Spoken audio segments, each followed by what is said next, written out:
A gente teve, inclusive, um evento hoje com o presidente Lula falando lá no Mato Grosso e nessa fala dele ele criticou hoje o preço do botijão de gás aqui no Brasil. Lula que chegou a dizer que alguém estaria ganhando muito dinheiro com o valor do produto estando ali acima de R$100. Lula que também voltou a prometer um programa de auxílio com gás gratuito para famílias no CadÚnico. De acordo com o presidente, essa iniciativa vai ser lançada ainda esse mês e durante o evento ele falou de uma série de iniciativas do governo nessa linha de auxílio à população. Vamos ouvir o que ele disse.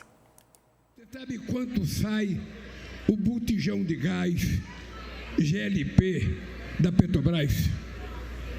O botijão de gás é vendido pela Petrobras para as empresas a R$37. Não tem explicação ele chegar para o povo a 120, a 130, a 140 reais. Alguém está ganhando muito dinheiro e nós resolvemos tomar uma decisão.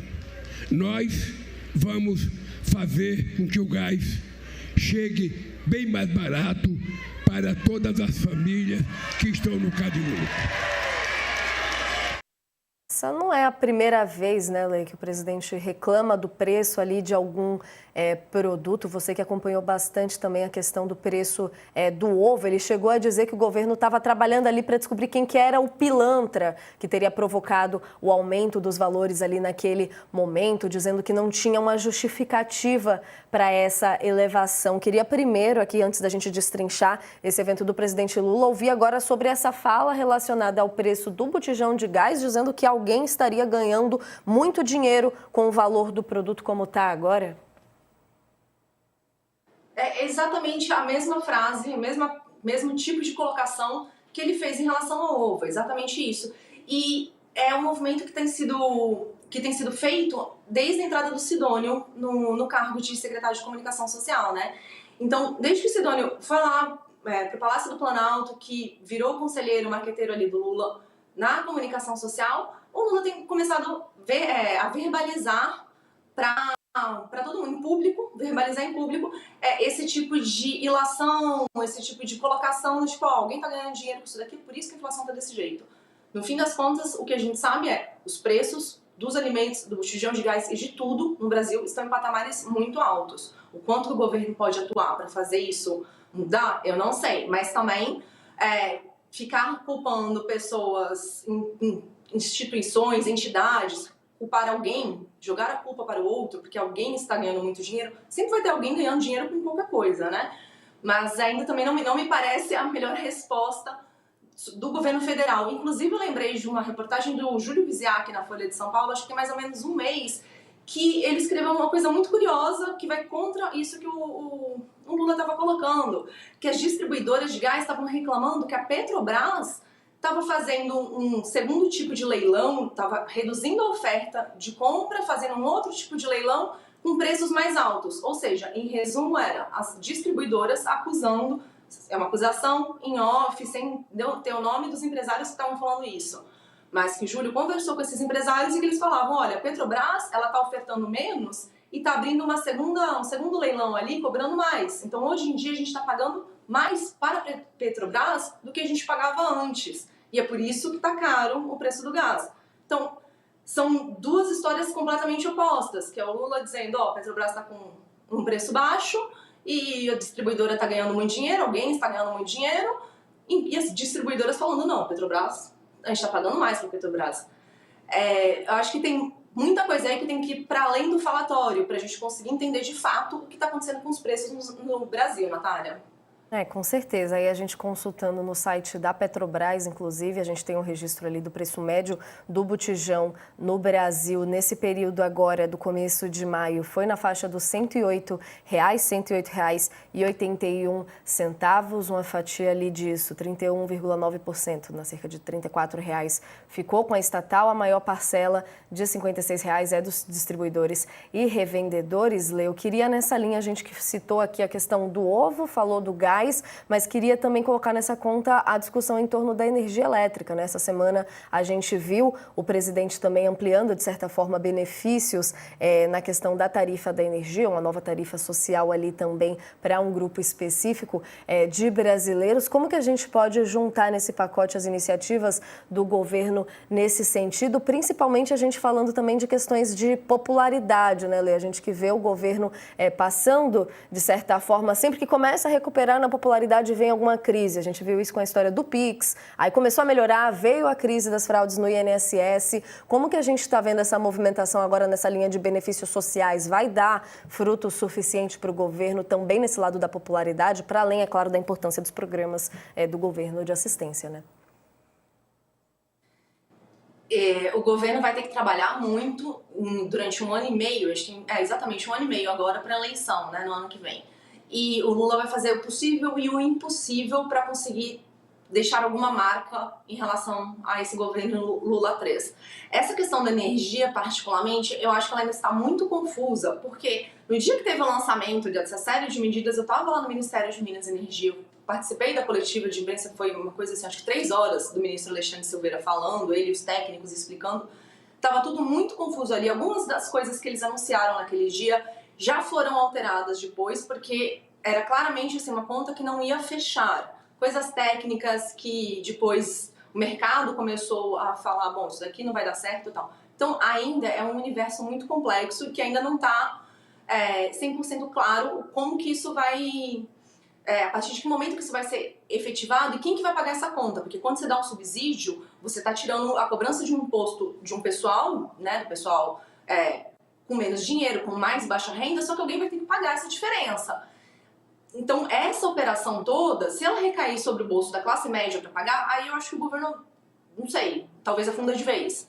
Então, eles estavam buscando uma outra solução, vamos aumentar, que envolveria tudo questão de empresa, envolveria... de grandes indústrias, de energia sustentável. Então, nessa matemática, buscando, porque o que não pode é terminar o ano de 2025 com a classe média pagando uma tarifa base mais alta para compensar a da baixa renda, porque isso vai dar um retorno muito ruim para o governo, e o Lula sabe disso, a equipe econômica sabe disso. Só que está sendo um solavanco atrás do outro, né? Porque, como você colocou agora, a crise do Pix... Aí veio a confusão do INSS, nessa quinta-feira a gente viu do nada uma confusão, outra. No meio da tarde a gente começou um outro caos no mercado financeiro, que deixou a Faria Lima de muito mau humor em relação ao governo. Foi a medida do IOF, que de repente, do nada, eu olhei e falei, em que momento que a sociedade estava discutindo essa questão do IOF? Que eu perdi? Não perdi, porque ninguém estava discutindo isso, porque estava fora do radar de todo mundo, não era um assunto público. E que a Faria Lima respondeu em pânico, né? Tanto que o governo fez uma reunião na quinta-feira à noite, correndo, antes da meia-noite, para revogar tudo, para nada mudar a partir de sexta, ou para algumas coisas não mudarem a partir de sexta. Enfim, eu sei que não é a Faria Lima apenas que vai decidir uma eleição, não é a classe média que vai decidir uma eleição apenas, e não é o pessoal de mais baixa renda também que vai decidir a eleição. São grupos completamente diferentes, só que quando você é governo, você precisa conversar com todos eles e não deixar todo mundo irritado. E não adianta focar só em um ou em outro. Tem que fazer uma coisa que seja uma costura para que o clima não fique ruim no país ao fim de 2025, no início de 2026, porque se continuar desse jeito, nesse momento a gente viu mais uma pesquisa essa semana mostrando que a popularidade do presidente estava ruim e tal, a gente vai ter uma eleição nacional ano que vem, que às vezes até pode ter, o governo se reelege e tal, mas a gente tem a eleição do legislativo, isso vai pesar muito. Você eleger uma Câmara e um Senado apenas com maioria de oposição, isso vai atrapalhar ainda mais a vida do Lula. Isso, se ele conseguir ficar bem na fita com o resto dos brasileiros, ou pelo menos com boa parte do país, né? Tá tudo muito complicado esse ano, acho que mais complicado do que o governo estava esperando no começo, em janeiro. Acho que eles não estavam com uma perspectiva tão desanimadora assim para chegar no meio do ano, Natália. Com certeza, é muito importante você trazer esse destaque ligado ao IOF também, porque esse ponto dos recuos do governo também a anúncios de algumas medidas é um ponto que a oposição explora bastante. Aí fica o questionamento muito dessa questão da redução, da questão da volta atrás, em um ponto específico na discussão do alta do IOF ali para as contas públicas, de por que o mercado financeiro não foi consultado antes, eles que pontuaram ali uma questão que fez o ministro Fernando Haddad recuar. Enquanto a Lê bebe só uma aguinha, vou aproveitar para trazer um destaque, pedir para o pessoal abrir aqui na Folha de São Paulo para registrar antes da gente mudar de assunto.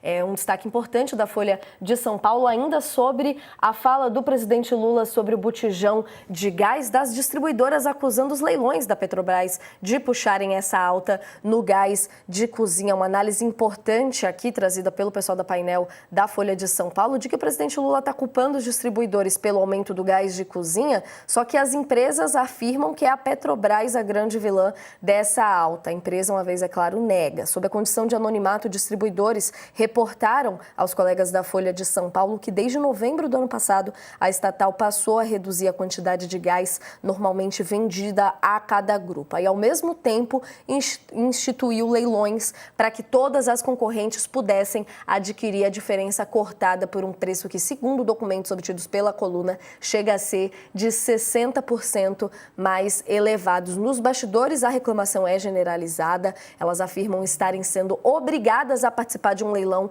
para comprar quantidades antes adquiridas. Dizem também que não faz sentido chamar a disputa de leilões de excedentes se mais de 30% do insumo disponibilizado pela estatal hoje é importado. A reportagem completa está disponível na coluna do painel na Folha de São Paulo, um ponto importante para amarrar aqui essa análise sobre o preço do botijão de gás. Eu queria trazer mais uma fala de hoje também do presidente Lula para a gente analisar com a Letícia por aqui, que vai de encontro com essa crise do INSS que a gente estava citando aqui entre as curvas de desafios do governo. Nesse evento, hoje à tarde, o presidente Lula, nessa reunião dele, falou que se reúne com representantes da Confederação Nacional dos Trabalhadores na Agricultura, a CONTAG, todos os anos. E aí o problema nessa frase é justamente que a Confederação é uma das entidades no centro de todo esse escândalo que a gente vem reportando aqui, que envolve descontos ilegais em aposentadorias e pensões de segurados do INSS. Vamos ver o que o presidente disse. Todo ano eu faço uma reunião com reitores para ouvir a reivindicação de vocês. Todo ano eu faço reivindicação com Sem Terra. Todo ano eu faço reunião com a CONTAG. Todo mundo tem o direito de apresentar reivindicações. Na hora que a gente puder atender, a gente atende. Na hora que a gente não puder atender, a gente não atende. Lê, a gente que estava falando tanto aqui do discurso também da oposição, aproveitando essas crises para derrubar a popularidade do presidente, como mais essa fala deve entrar aí nessa discussão toda de CPMI e do INSS que a gente vem acompanhando ao longo da semana? Natália, mais uma frase complicada, né? Porque a CONTAG, ela está no centro, é uma das empresas, das entidades que está no centro da crise do INSS, do escândalo que, até agora, o maior escândalo que o governo Lula tem visto, o governo Lula 3 está enfrentando. Isso mostra também como essas entidades elas estão enraizadas na política, né? Que a CONTAG está aí há muitos anos, que já chegou ao topo do poder. E uma outra questão é a relação dessas entidades com a classe política, porque a CONTAG e a CONAFER são as maiores do setor. A CONAFER é ligada ao Centrão, a CONTAG tem uma boa relação com o PT, com o presidente Lula, com quem mantém diálogo ali, abre um caminho, de novo, sobre como cria-se problemas no governo que são claramente passíveis de virarem contra o próprio governo. Então, tudo que você disser pode ser usado contra você mesmo, de novo, porque basta começar essa crise, aumentar essa crise, voltar em algum momento, crescer, e há chances para que isso aconteça, ou simplesmente de algum político pegar e começar a trabalhar em cima disso, falar, olha a relação dessa entidade com o presidente da República, essa outra entidade, a relação de um irmão do presidente com essa crise toda. Então, é mais um elemento dentro de uma crise que a gente vai ter uma eleição no ano que vem e que a gente vai ter muita coisa circulando na internet, muito vídeo circulando na internet. Aí você mostra a crise por entidade, mostra os aposentados, os pensionistas, o pessoal que mais precisa, que está entre os mais vulneráveis, que dependia, que foi roubado por essa entidade, e aí mostra que o presidente tinha uma boa relação com essa entidade. Será que precisava dessa colocação? Será que nesse momento, inclusive, precisava? Porque é sempre produzir mais material e facilitar muito, né, a produção. E a gente já viu que alguns parlamentares, em especial um deputado de Minas, super jovem, que é o Nicolas, tem uma maneira de se relacionar com a internet e de falar e de trazer narrativas que fazem muito sucesso, que viralizam, que fazem as pessoas discutirem aquele assunto. Então, às vezes, é melhor para o governo não falar tanto, principalmente sobre temas tão delicados e tão problemáticos como é esse caso da CONTAG, Natália.